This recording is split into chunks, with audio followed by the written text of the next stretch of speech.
योगागानं अचलपुरातल्या कल्याण मंडपम या ठिकाणी पंडित दीनदयाळ उपाध्याय रोजगार मेळाव्याचं आयोजन केलं होतं. मला भेटले भोयर सर म्हटले की शिक्षक नेते सर पैठणा गिटाने चालवत बा तिकडे तुम्ही आम्हाला माणसाले कपडे द्या ना बा, आमच्या वयाच्या मास्तरीन बायात मास्तर लोक आहेत त्या भरोशावर आमचे भलं होईन ना जरासं. काय फार बेकार अवस्था झाली आहे सर्व. आता मी ते 2 दिवसा अगोदरच वाचलं की आधी पैठणी घ्या नंतर 4 कपडे देतो.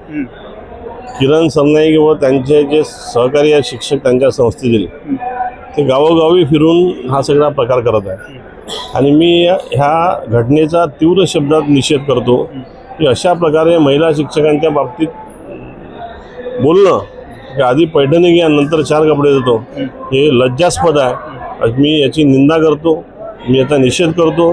आमच्या महासंघाचे सर्व पदाधिकारी तालुक्यात जाऊन ते त्या साड्याची होळी करतील आणि अश्लील भाषात आमच्या महिला शिक्षकांना जे हे बोलले त्याबद्दल त्यांचा तीव्र निषेध करतील. ओके, दुसरा कोणता सर? कसं आहे म्हणजे शिक्षण जे म्हटलं तर खरंच आपणही शिकलो, शिक्षक आपल्यासाठी देवता आहे सर. म्हणजे कपड्याचं आमिष दाखवून जर मतं घेतल्या जात असतील तर हा शैक्षणिक क्षेत्रासाठी तर सर म्हणजे महाभाषेत सांगायचं झालं तर राजू हे तर बेकारच गोट झालं नाही. तर हे काहीतरी लज्जास्पद कार्यक्रम वाटून राहिला आहे. याच्यावर काहीतरी तुम्ही सर स्पेशली काहीतरी करून नाही करत? नाही, खऱ्या अर्थानं कसं आहे की मागच्या वेळेस सुद्धा हे साड्या चोळ्या वाटून आमदार झाले.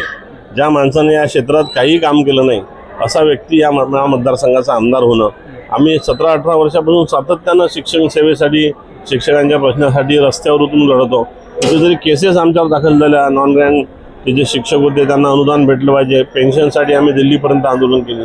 17-18 वर्षापासून लढत असताना आमच्यासारख्या माणसाला डावलून हा माणूस बोगस मतदान करून साड्या चोळ्या वाटून जर निवडून येत असेल तर हे खरोखर या क्षेत्राकडे आता पाहण्याचा दृष्टिकोन समाजात सुद्धा बदलला आहे. आणि यावेळेस मागच्या वेळेस 6 वर्षात जे हे निवडून आल्यानंतर यांनी काहीच काम केलं नाही आणि जे दिवस बेकार आले या क्षेत्राला. 100च्या आतमधल्या सगळ्या शाळा ग्रामीण भागातल्या बंद झाल्या.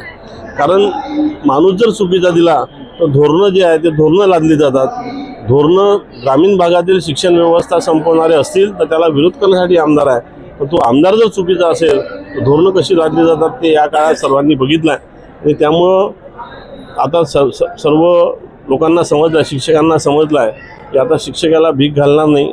तरी पण हे लोक गावोगावी शाळेत नेऊन देऊन राहिले. तर हे कुठंतरी मला तरी वाटते का काय किळसवाना प्रकार आहे. म्हणजे यांना काम 6 वर्ष भेटून हे काम नाही करू शकले, परत तोच व्यवसाय तोच धंदा आता तोच फंडा करून राहिले. तर कुठंतरी या प्रवृत्तीला आता ठेचण्याची गरज आहे आणि शिक्षक यावेळेस घेतील पण याला ठेचतील. कसं आहे सर, शिक्षण संस्था चालक एखादा आमदार होते तर त्याचे कर्मचारीच कार्यकर्ते होऊन फिरून आला ना एका ठिकाणी दिसलो सर. हे तर गोष्ट म्हणजे संस्थेचे पगारी कर्मचारी गेले, अनुदानावर पगार भेटे शासनाचा आणि हे कर्मचारी कार्यकर्ते म्हणून याचा प्रसार करून आले. मी खऱ्या अर्थानं याची तक्रार सुद्धा केलेली आहे की यांच्या संस्थेतील सगळे कर्मचारी आज साड्या आणि चोळ्या वाटत फिरत आहे. तर यांच्यावर कारवाई झाली पाहिजे कारण शासनाचा पगार घेऊन राहिले. आणि खऱ्या अर्थानं विद्यार्थ्यांचं नुकसान होऊन राहिलं. जे गोरगरीब विद्यार्थी आहे जे त्या शाळेत शिकून राहिले त्यांचं किती मोठं नुकसान आहे. मी या घटनेचा तीव्र निषेध करतो आणि मी सर्व पालकांना सांगू इच्छितो की तुम्ही रस्त्यावर या आणि अशा हे जे प्रकार सुरू आहे किरण सरनाईक यांच्या संस्थेतले सगळे कर्मचारी बाहेर साड्या आणि चोळ्या वाटत आहे आणि तिथं शिकवत कोण आहे. मग याची स्पेशल इन्क्वायरी लागली पाहिजे, याची SIT चौकशी लागली पाहिजे. यासाठी सुद्धा मी निवेदन देणार आहे आणि हा सर्व यांचा भ्रष्टाचार हा सगळं घोळ उघडकीस आणणार आहे. आणि ह्या शिक्षकावर सुद्धा कारवाई झाली पाहिजे जे शासनाचा पगार घेऊन राहिले आणि ड्युटी सरनाईकची घेऊन राहिले. त्यामुळे यांच्यावर सुद्धा कारवाई झाली पाहिजे.